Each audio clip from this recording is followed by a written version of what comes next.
You're listening to The World at 8 with Lynn Mozart.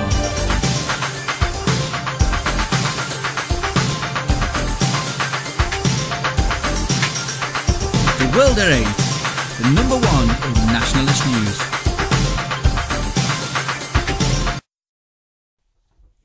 Highlights of the news today, Friday the 13th of December 2013. Sex grooming gang still walking streets of Rochdale. New police powers to tackle child exploitation follow case in Keighley. Gwent Police, which boasted largest fall in crime, failed to report dozens of incidents. EU to give Kyrgyzstan €1 billion in aid. Kyrgyzstan sells gas network to Russia for $1. Ukraine moves closer to accepting EU trade deal. Australia's High Court kills same-sex marriage. Nick Griffin, MEP from the belly of the beast. India's Supreme Court declares homosexual sex illegal. Who is world's number 3 commercial aircraft producer? Uruguay is first country in the world to legalise marijuana. Thought for the day, Romas, are we being fair? And finally, a cat burglar supremo. UK news. Sex grooming gang still walking streets of Rochdale. The father of one of the victims of the Rochdale grooming gang believes that some abusers who were not prosecuted at the time are still walking the town's streets. In an interview with BBC Radio 4's World at 1, the man, who cannot be named for legal reasons, also slammed social services for telling him that his daughter was a child prostitute. He said his daughter was just 14 when she was plied with gifts and alcohol and systematically raped by the gang. The victim's father spoke about a sudden change in his daughter. He said, "We were quite a happy, normal family. Then her behaviour became much worse. After around 6 months his daughter was arrested, and it was then she first told police she was being raped." He added, "I was at the police station that night and was completely flabbergasted. It was like being hit with a sledgehammer. My wife was totally distraught." 9 men were jailed for a total of 77 years last May for a torrid catalogue of abuse against vulnerable young Rochdale girls at 2 Haywood takeaways. He added, "This could happen to anyone. I know for a fact that there are 30 or 40 men involved in the case who did not come to trial." World at 8.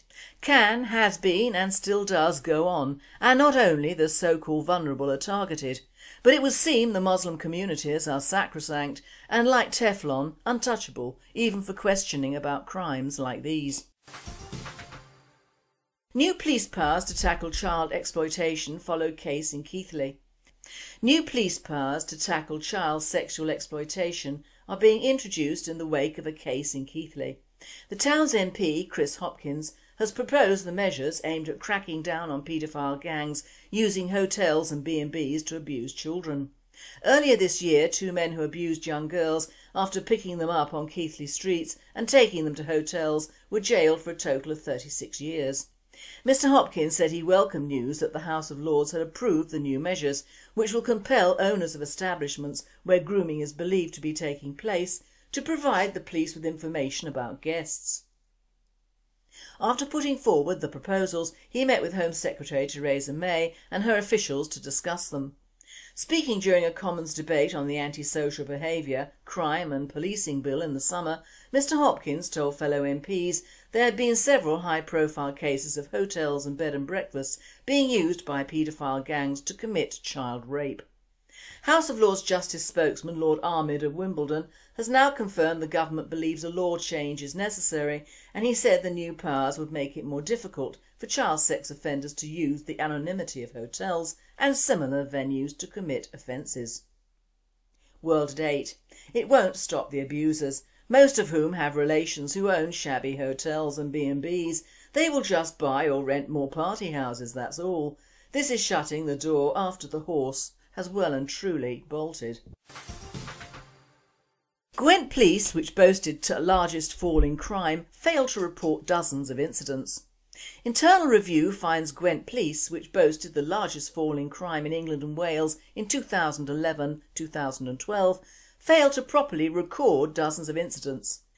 An investigation into Gwent Police's figures discovered half the reported crimes it looked at it looked at were incorrectly recorded by officers. It comes months after Police and Crime Commissioner Ian Johnson accused former Chief Constable Carmel Napier of manipulating the force's crime figures. Mrs Napier strongly denied this, but quit in June after an order from Mr Johnson to retire or be removed. Gwent Police recorded the largest fall in crime in England and Wales for the year 2011-2012. But the review looked at 50 incidents over a 10-day period in July 2013, where it appeared a crime was committed but had not been recorded. It was discovered 25 incidents had not been recorded in line with the Home Office counting rules and National Crime Recording Standards. World at 8. So much for all official figures that are issued from any government bodies. They are all smoke and mirrors. European news. EU to give Kyrgyzstan €1 billion in aid. European Union EU Special Representative for Central Asia, Patricia Floor, December the 9th met with Kyrgyz Parliament Speaker Asalbek Shimbekov and announced that the EU would give Central Asia €1 billion in aid between 2014-2020. The money will go towards border security, anti-drug trafficking measures, democracy promotion and institutional reforms. The EU highly values Kyrgyzstan's work at building parliamentarian democracy, implementing judicial and other reforms, Floor said. Kyrgyzstan sells gas network to Russia for $1. Kyrgyzstan's parliament has approved the sale of the nation's debt-ridden gas monopoly to the Russian state-run energy giant for $1. Kyrgyzstan's parliament voted to pass a controversial deal to sell the national gas company to Russian giant Gazprom for the knockdown price of $1 on December 11th, local media reported. Under the deal, Gazprom snaps up the company and its property and gains rent-free use of land any facilities stand on. In exchange, it takes on Kyrgyzstan's estimated $38 million debt and pledges some $600 million to improve Kyrgyzstan's crumbling gas grid. That could, in the long term, help streamline energy supplies and ease the dire power shortages the country experiences every winter. World at 8. I'm at a loss to see why the EU gives billions to this country and yet Kyrgyzstan sells its power for virtually nothing to Russia. Ukraine moves closer to accepting EU trade deal. Earlier Thursday, EU Foreign Policy Chief Catherine Ashton said Yanukovych, who has rejected the proposed deal in recent weeks, made it clear to me that he intends to sign the association agreement. The about-face from Yanukovych could help ease tensions after 3 weeks of protests and building occupations in the capital city of Kiev, but experts and the protesters themselves said that in the wake of a violent crackdown that broadened the protesters' demands, they are unlikely to immediately disperse. Yanukovych is scheduled to meet with Russian President Vladimir Putin to discuss a potential strategic partnership on that date. On the street, Ukrainians overwhelmingly supported accession to the EU. There were few dissenters. Belly of the beast. I now hand you over to Nick Griffin, MEP, who talks today about UKIP and immigration and how they refuse to take a stand against the sexualisation of children.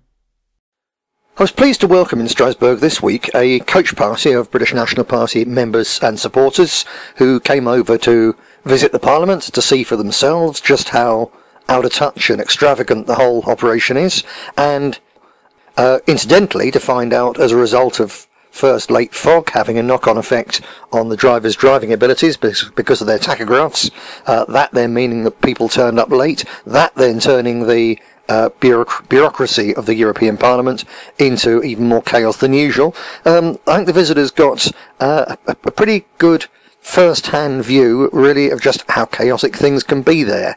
But never mind, I gather that everyone had a good time. As a matter of fact, as I speak this, they're still coming home. So safe journey to all our friends there, and I hope to see more people who haven't come over to either Brussels or Strasbourg, perhaps on one of these trips next year. It really is an eye-opener. It's at taxpayers' expense, which is wrong, but it's it's going to be used by somebody. It may as well be used by us, because once you've been on one of those trips, I think you're far better able to tell people back home, really from first-hand experience, just how wrong it is that Britain is ruled from Brussels and Strasbourg. It makes you a more effective campaigner to get us out for the day when MEPs like me are out of a job, and anyone wanting to visit a parliament having power over Britain has to go to Westminster. They may be bastards, but there are bastards. Now, on the subject of the European Parliament, everyone there knows there's going to be significant changes next year. There's going to be a far larger number of Eurosceptics and Euro-realists elected, people a little bit more from the traditionalist side of politics, and the left wing, who at present dominate the place, are trying desperately to bulldoze through more of their very radical, very anti-traditional, anti-Christian, anti-human agenda. The latest here this week was another attempt to force through the Estrella report, under which literally hundreds of millions of people would be stripped of their rights of parental choice. The report calls on member states to make sex education classes compulsory for all primary school children. It goes on about the need for special emphasis on gender equality, about how the education must convey a positive view of LBGT. In case you've been living under a stone for the last 10 or 15 years, that's lesbian, bisexual, gay and transgender. It covers pretty much everyone. Not quite everyone, but there you go. And particularly also it was a push to force abortion on all states, to penalise doctors who on grounds of conscience refuse to carry out abortions. It referenced, this report, the World Health Organisation's recommendations for sex education in Europe, which are truly appalling. It's a hidden paedophile agenda of all sorts of horrors, including, I might have mentioned this before, but it needs hammering home, the perverts who run the World Health Organization, which is approved of by the Estrella report and the pedo-fag looter parties in Brussels, Strasbourg, and for that matter Westminster. It's a paedophile agenda. They have, for example, the teaching of masturbation to children between the ages of 0 and 4, and same-sex sex education to children of 4, 5 and 6. It really is something quite beyond belief what these people want to impose, and this report the left were desperate to get through while they could this year, and I'm delighted to say that their attempt was defeated. The report was thrown back yet again by a vote of 324 to 317. So a margin of just 7 meant that the left's attempt to bulldoze this horror through against children all over Europe has been defeated. And that was done despite the most appalling abstention by UKIP. Every UKIP MEP abstained on this. They refused to vote against this report. It really is a shocking state of affairs. The defeat was helped also by voting errors by several socialists, including Michael Cashman. He's an MEP for the West Midlands. He's a former actor and a militant homosex agenda activist. On a point of order a day later, he got up to say that his voting machine wasn't working properly and that his vote had been wrongly recorded. The Bulgarian nationalist Dimitar Stoyanov taunted him that he was just covering up, having pressed the wrong button. Arguably, Mr. Cashman has been doing that for most of his life. But an error by a socialist is one thing. UKIP's serial refusal to vote in a way that would reflect the wishes of the vast majority of their voters, and, more important still, protect children from sexual predators disguised as do-gooders, is quite another. It really was a disgrace. In fact, it was really a bad week all round for UKIP's voting record. We had the Proust report Cars 2020, which included, very unusual and welcome, moves to allow protection of the domestic car industry with tariffs, and insisting that if people are going to import cars into European countries, including Britain, there has to be a reciprocity whereby cars made here can go to their countries, places like China. It even allows for measures of state aid. Now, the Proust report was passed, which is a very good thing. But I think the Vauxhall and Jag workers on Merseyside, for instance, and for that matter all the car workers all over Britain, should understand that UKIP refused to support measures to protect the British car industry, because of course they're free traders, not nationalists. They're following their principles, but their principles mean job losses for British workers and destruction for the British economy. Well, there's UKIP for you. Even worse was what they did on the Yaroka report on Roma integration, where they abstained on every single amendment that could have weakened the poison or saved taxpayers' money. And then they abstained on the whole thing. The Yaroka report included, and it's gone through, free childcare for Roma, job support for Roma, Roma quotas, tax breaks for Roma, immunity from criticism for Roma, and housing preference for Roma, just to mention some of the worst things. And on every single amendment which sought to make it even worse, they refused to vote. Every single amendment which could have made things better, they refused to vote. They simply let it go through rather than be politically incorrect and oppose giving enormous amounts of taxpayers' money to make the Roma first-class citizens and the rest of us second-class citizens in Britain as well as in the rest of Europe. This fitted with a stunning admission this week made by Nigel Farage. He was blue-carded. A blue card is when one MEP waves a blue card and gets the right to ask a question of another MEP, who happens to be there, if they accept the question. Andrew Bronze, who sits in the Yorkshire seat that the BNP won in 2009, blue-carded Mr Farage. It was actually a good piece of work. Farage was challenged to say whether UKIP has altered its 2010 general election policy of letting in 250,000 immigrant workers and their families every year. Mr Farage's response was really quite astounding. He confirmed that was the case and said this, and I quote exactly, "Can I make something clear to you? UKIP is not against immigration. We welcome immigration. We want immigration." Unquote. I'm going to read that again because it's so stunning, coming from Nigel Farage, who's there leading this party, which particularly the BBC is trying so hard to convince people is an anti-immigration party, worth supporting if you want to make a protest against immigration. Here's Mr Farage again. "Can I make something clear to you? UKIP is not against immigration. We welcome immigration. We want immigration." Unquote. Well, I tell you what, the British National Party is against immigration. We deplore immigration, and we want immigration stopped because we want our country saved for our people. Now, in opinion poll after opinion poll, well over 2/3 of UKIP's voters are saying that they're supporting that party because of its stance on immigration, or rather its perceived stance on immigration, because those voters are misled, mainly by the BBC and the control press, because, as you've seen, UKIP is a party which wants immigration, because, of course, immigration means cheap labour for UKIP's big business friends.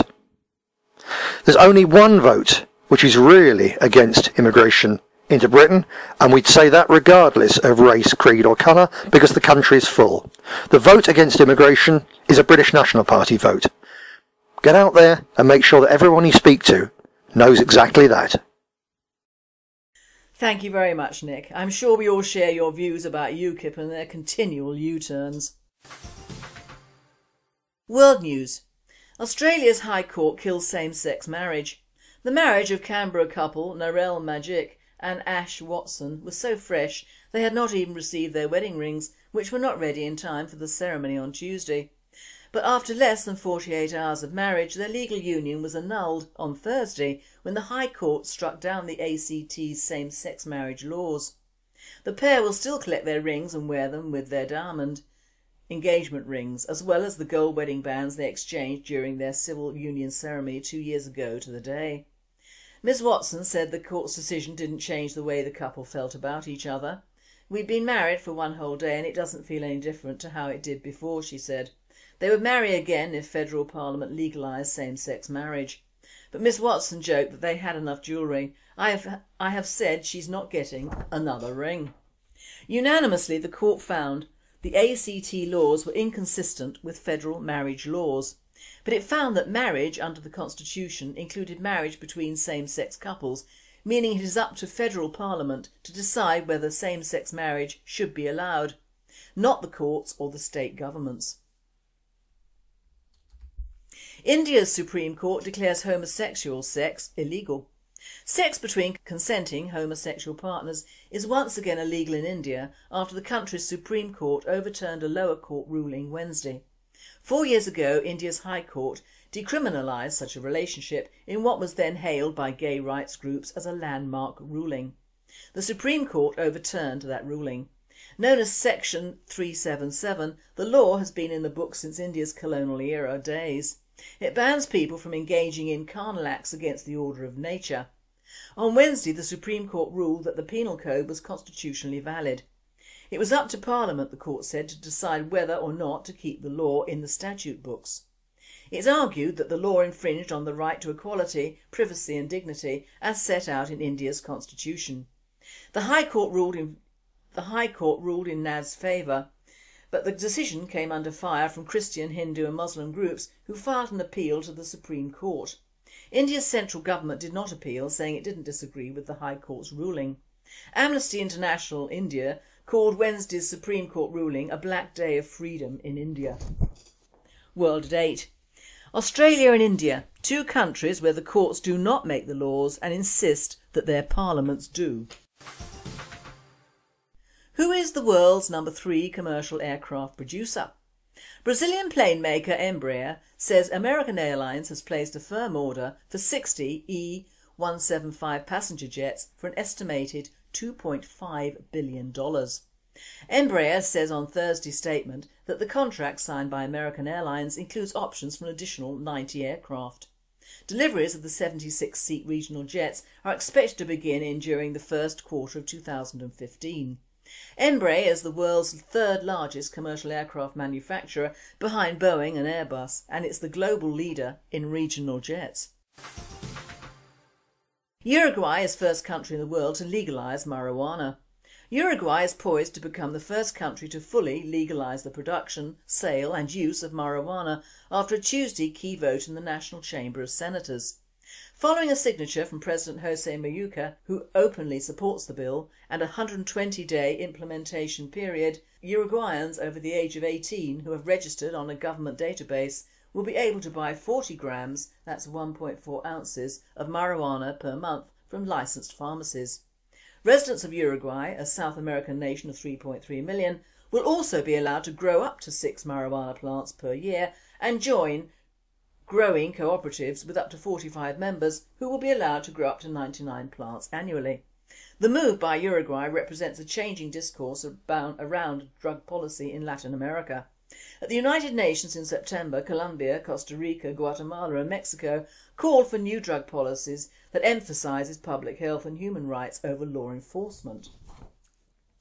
For his part, the first Latin American pontiff, Pope Francis, has come out against drug legalisation, telling crowds in Brazil over the summer a reduction in the spread and influence of drug addiction will not be achieved by a liberalisation of drug use, as is currently being proposed in various parts of Latin America. World at 8. It may not reduce the usage, but it will take a vast majority of this drug out of the hands of the criminals, which is fine by me. Thought for the day. Romas. Are we being fair? Now a thought did occur to me in the wee small hours of this morning, as it often does, and that was, are we, the British, being unfair to the Romas?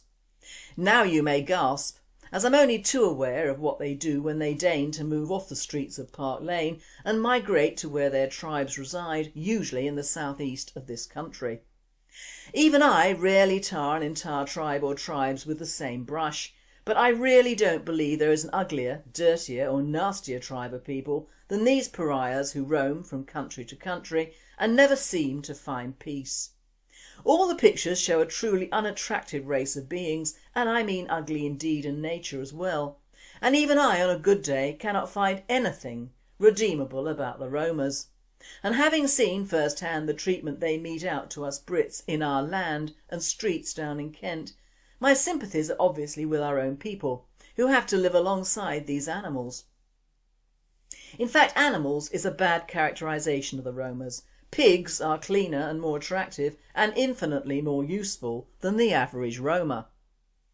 I am truly no fan of the Romas or the Bulgarians or the Romanians, whose citizens contribute to their numbers and who are at this time travelling towards the UK and indeed have been for the last 5 years at least. Amidst all the dire warnings of January 2014, when we can expect a huge unchecked influx of these truly terrible people, I find an odd fact. And that is, all the nationals and TV stations are now running pictures and articles on the Roma invasions, especially in London, our capital city. Pictures of these gap-toothed filthy people with their kids and mattresses are now apparently littering up the upper class areas of our capital. Now, I was born within the sound of Bow Bells, was christened at St Mary's Church, Paddington, and lived for a short while until my father died at Maitland Court, which is opposite Marble Arch and Park Lane. When I was working in London later, I used to pass this area and have always loved it. By arrangement with the guys at Hyde Park, my mother's ashes are buried in Hyde Park and my parents' memorial plaque has been placed on the Isis statue near Peter Pan. So I do have a lot of love for this particular part of the world, and the thought of these people even touching the soil around there is painful for me personally. However, do I wonder why our powers that be have taken to lifting the media blackout on immigration? Why have they picked on the Romas at long last? Romas started coming to this country years ago, so why now? The reason is that the problems of allowing millions of Muslims into the UK over the last 40 years are showing.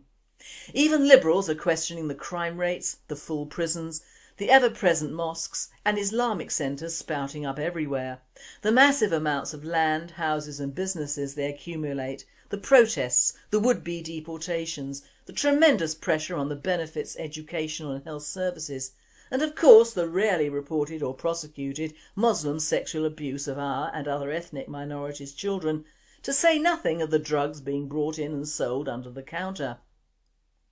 Ever wonder how a Muslim restaurant, although always empty, seems to go on year after year? Our prisons are filling up with foreign prisoners as fast as they can be sent back home and now total 11,000 bodies, which cost us annually £308 million, and I would bet most of them are of the Muslim faith. The terrible murder of Lee Rigby was just the cherry on the cake, and many people, us in the British National Party included, are just wondering what is coming next from this ever-growing section of our country. So what do the government need? Scapegoats is what they need, and the EU are handing them the Romas, Romanians and Bulgarians on a plate. Already there are rumblings over the last few years down in the south about the Nepalese influx and the Polish, but the Poles received the worst press. And indeed even down here we do have Polish shops and lots of Polish workers, and the first grumblings about them came not from us Brits but from the Muslims and Asians in our midst. Places like Southall, Croydon and outer London suburbs, already heavily enriched by Muslims and Indians and others, suddenly became anti-immigration and told all and sundry that the UK was too full and that immigration should be monitored and more selective. Now you might think that most of these enrichers would have joined the now multiracial BNP, but of course not. But no, of course not. Why? Read between the lines. What they are saying and what they said to our authorities in reality was, stop all immigration from the EU but take up the slack you think you need with more immigrants from the Indian subcontinent, Arabia and Africa. As long as they're mainly Muslim, we will be happy. All this under the very expansive umbrella of what we've been saying for years, no more immigration. So it appears they are at one with the British people, but don't believe it for a minute. They just want to make sure that there is a whipping boy for any troubles that may come and that their Muslim enclaves will not suffer. It is all a self-protective device and a very clever one. They're making us do their dirty work for them by finally realising that immigration is not good and should be stopped by stopping or persecuting the most obvious target of all, the Romas. In the Daily Mail, a Muslim who works on a stall near Marble Arch has stated that they harass his customers, steal from the stall and use the gardens around the square as a toilet. Now, one of my questions would be, why is a Muslim allowed to have a stall near Marble Arch anyway? In fact, why is anyone allowed a stall near such a public landmark? Not in my day and not in my capital city, matey. So you see, these Romas are becoming a nuisance to the Muslims, who have encroached on our city for many years with their cheap looking shops and goods. Most of the shops are Asian owned around there now anyway, and all around Marble Arch looks like the Street of Jewels in Cairo, only not so pretty. So it would seem that the media are listening to the Muslims when they wouldn't listen to us over the Muslims. How does that work? Another factor is that we have too many people of every nation over here, and that's not a racist statement, as there are plenty of white Europeans in the mix as well. In fact, looking at the pictures of some of the Romas, they look fairly white and are probably Christian. Yet another reason why our Muslims don't like them. Don't get me wrong, I'm against any more immigration from anybody, but I fear the lady doth protest too much in the form of the media countdown to trouble with the Romas. I cannot stand them personally, but why is it our government are cracking down on them when they didn't and still don't move a muscle when it comes to a Pakistani or black Muslim, many of whom have been taking us for a ride for the last 40 years. I love my country and most of its people, but I wouldn't want to see England become a training ground for the genocide of a strange people which would be caused by the previous settlements of another and more ferocious parasite. Would you? And finally, a cat burglar supremo. A Japanese man went on a year-long burglary spree, making off with a haul worth £112,000 to feed 120 cats on a gourmet diet, police have said. Mamoru Demizu, 48, is suspected of breaking into houses to steal cash and jewels on 32 separate occasions. He told police that he stole things to come up with the money to feed scores of his feline friends, spending up to 25,000 yen, that's £148 a day, an officer said. He said he felt happiest when he rubbed his cheek against cats, the officer said. Unemployed Demizu kept one animal at his home in Izumi City, Western Japan, and about 20 in a nearby warehouse, while feeding 100 more strays that lived in the neighbourhood. He would give them fresh fish and chicken, not cheap canned food, he said. Now this presenter says, I know a goodly portion of my listeners apparently hate cats, but I don't think you should hate any animal. I don't, and I've fed families of foxes and badgers for years. That way they didn't hunt and kill quite so much. This guy has my vote. At least he was trying to care for something, not destroying it or torturing it. I would get a good lawyer for him and give him the money to feed his strays if I won the lottery. You've been listening to The World at 8. I am Lynn Mozart, and I and the team at World at 8 and Radio Britain wish you all a very happy and a very safe weekend.